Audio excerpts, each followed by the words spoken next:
Congolaises et Congolais, très chers compatriotes, en cette fin d'année 2024, je rends grâce à l'Éternel Dieu Tout-Puissant qui nous a protégés et soutenus malgré les épreuves.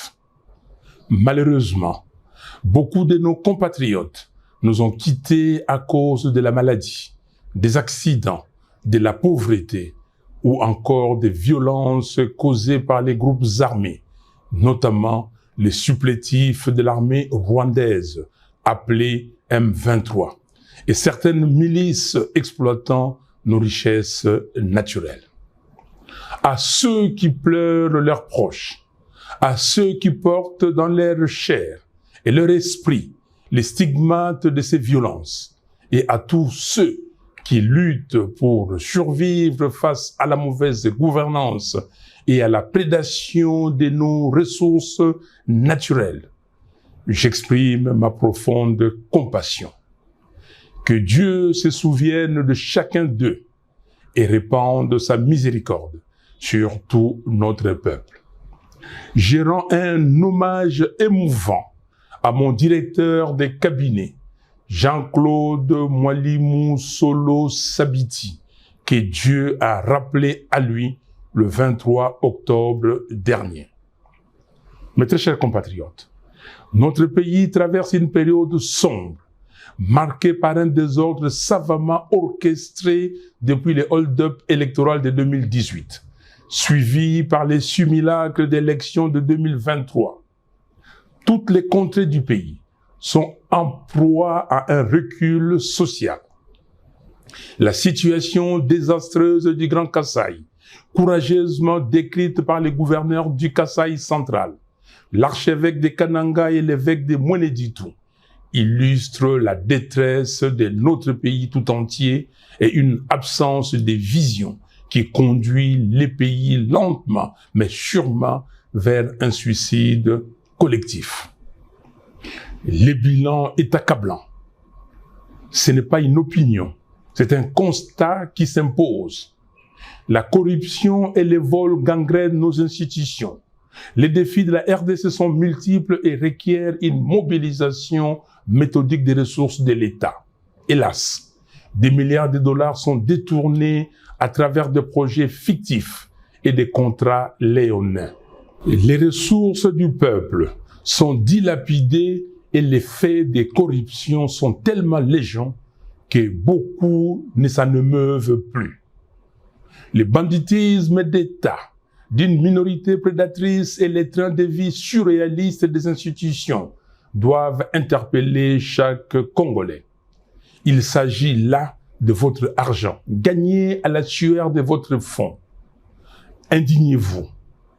Aux voleurs en col blanc, tapis dans les institutions, je vous renvoie à Dieu et aux images des fins de règne des régimes qui affament leur peuple et vivent dans l'excès aux frais du contribuable. Cette absence totale de rigueur dans la gestion du trésor public accentue le problème auquel nous faisons face. La sécurité est inexistante. Le M23 contrôle plus de 130 localités au nord Kivu. Je répète, 130. Les ADF continuent leur massacre à Beni, Butembo, Lubero, Irumu et Mambasa. Les armées rwandaises, ougandaises et burundaises opèrent dans le nord Kivu et le sud Kivu. Tout cela sous les regards impuissants de ce qui reste de l'État.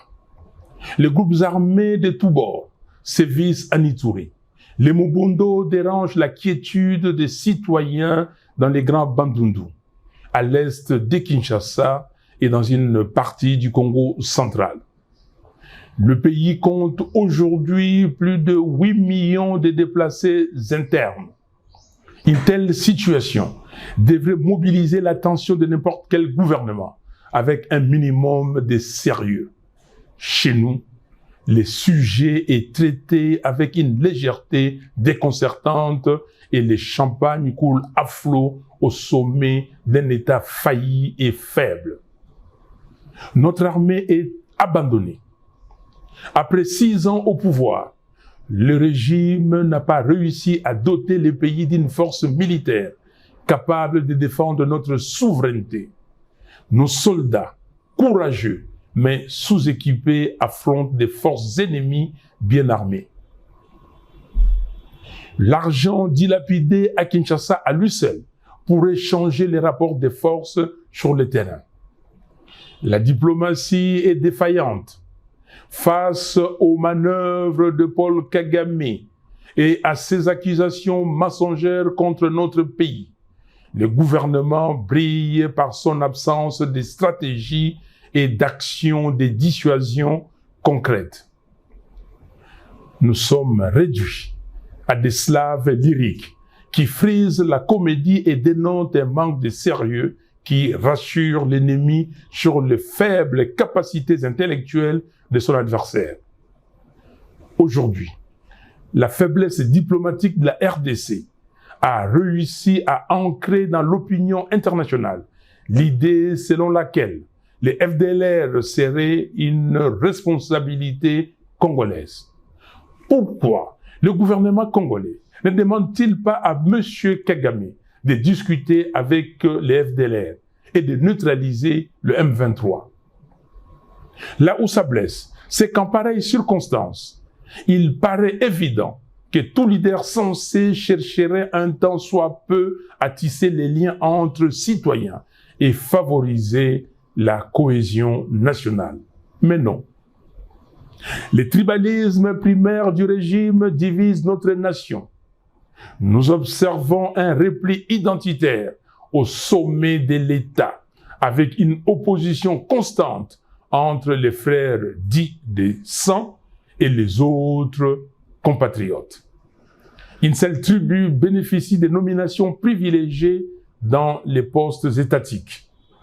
On constate également des flux migratoires savamment orchestrés vers Kinshasa et Lubumbashi dans le but de renforcer une influence tribale et de déstabiliser les manifestations de l'opposition et de la résistance. Nous refusons que nos frères et sœurs soient instrumentalisés à des fins machiavéliques et purement politiciennes. En parallèle de tous ces maux, la pauvreté explose. Plus de 80 millions de Congolais vivent dans une des pauvretés les plus abjectes de la planète. Depuis 2019, la dépréciation du franc congolais a considérablement aggravé la situation, rendant la vie insoutenable pour les familles congolaises. Le constat est sévère. L'éducation et la santé s'effondrent. Les grèves des fonctionnaires, des médecins et des enseignants se multiplient. La gratuité de l'enseignement demeure un mirage. Le chômage est à son comble. La jeunesse abandonnée à elle-même voit son avenir compromis. Suite à cette défaillance éducative et à l'éclatement du contrôle parental qui en découle, les banditismes urbains prospèrent. Les Koulouna et autres gangs terrorisent nos villes. Pire, ces jeunes sont souvent instrumentalisés par le pouvoir pour mater la résistance politique. Les infrastructures sont en ruine. Les routes de desserte agricole sont impraticables, ce qui accentue l'exode rural. L'exploitation illégale de nos ressources naturelles ne cesse d'empirer. À Kinshasa, capitale de 17 millions d'habitants, les embouteillages et les bouchons pourrissent la vie des citoyens et la moto est devenue le principal moyen de transport. Les coûts en termes de perte de productivité se chiffrent par centaines de millions de dollars. Encore une fois, il ne s'agit pas là d'une opinion. Chaque Congolais constate ces réalités dans sa vie quotidienne. Les droits humains sont piétinés. Les opposants, activistes et journalistes sont enlevés, arrêtés et emprisonnés arbitrairement. Pour preuve, le 10 septembre dernier, Monsieur Jures Manzanza, membre de l'ESID, a été lâchement abattu par un policier devant le siège du parti et son corps est encore à la morgue. Aussi, 3 membres du parti, Madame Aimé Tabala, Monsieur Océan Lusanga Moulopo et Pierre Ngadiadia ont été enlevés le dimanche 22 dernier pour une destination inconnue jusqu'à présent. Face à ces bilans désastreux, l'honneur aurait depuis longtemps imposé la démission. Il n'y a aucune honte à regarder ses concitoyens en face et admettre son incapacité face aux problèmes multidimensionnels auxquels fait face le pays. Comble du drame. Dans ces contextes désastreux, le régime choisit une fuite en avant, en ouvrant de manière inopportune le front d'un éventuel changement ou d'une révision de la Constitution. Cette initiative hasardeuse survient à un moment où le pays est en guerre et perd chaque jour des pans entiers de son territoire. Elle constitue une démonstration supplémentaire du suicide collectif dans lequel le régime veut entraîner le pays. Les mots ne peuvent pas décrire à quel point je suis révulsé de voir une telle absurdité encouragée par certaines élites, des flatteurs qui vivent aux dépens de l'État. Il s'agit là d'une énième distraction et les Congolais le savent. Nos priorités sont ailleurs. Chers compatriotes, nous ne laisserons pas cette tentative de manipulation aboutir. En ce temps de crise, il n'y a ni nécessité, ni opportunité pour un tel projet. Ce que le peuple congolais attend, ce ne sont pas des modifications constitutionnelles opportunistes et intempestives, mais des actions concrètes et courageuses pour relever les défis cruciaux auxquels notre pays est confronté. Ce n'est pas la Constitution qui empêche le régime d'honorer toutes les promesses fallacieuses qu'il a faites au peuple. La Constitution n'empêche pas de doter nos forces armées de moyens efficaces. La Constitution n'empêche personne de libérer les 130 territoires. La Constitution ne donne pas non plus les droits de dilapider les deniers publics. Un régime incompétent peut changer la Constitution 100 fois. Les mêmes mots produiront les mêmes effets. Il y a problème d'hommes, pas de texte. Nos efforts doivent être concentrés sur 4 priorités. Restaurer l'intégrité territoriale.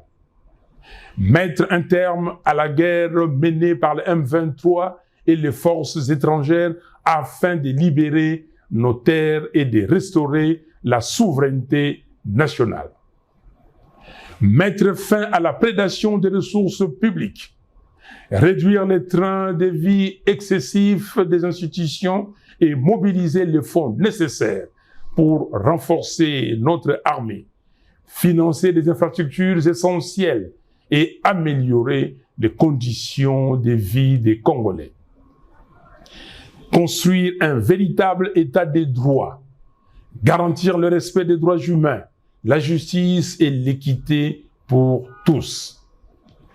Préparer des réformes institutionnelles ambitieuses, réviser la loi électorale, restructurer la commission électorale et la Cour constitutionnelle, afin de créer les bases d'élections véritablement transparentes, crédibles et apaisées.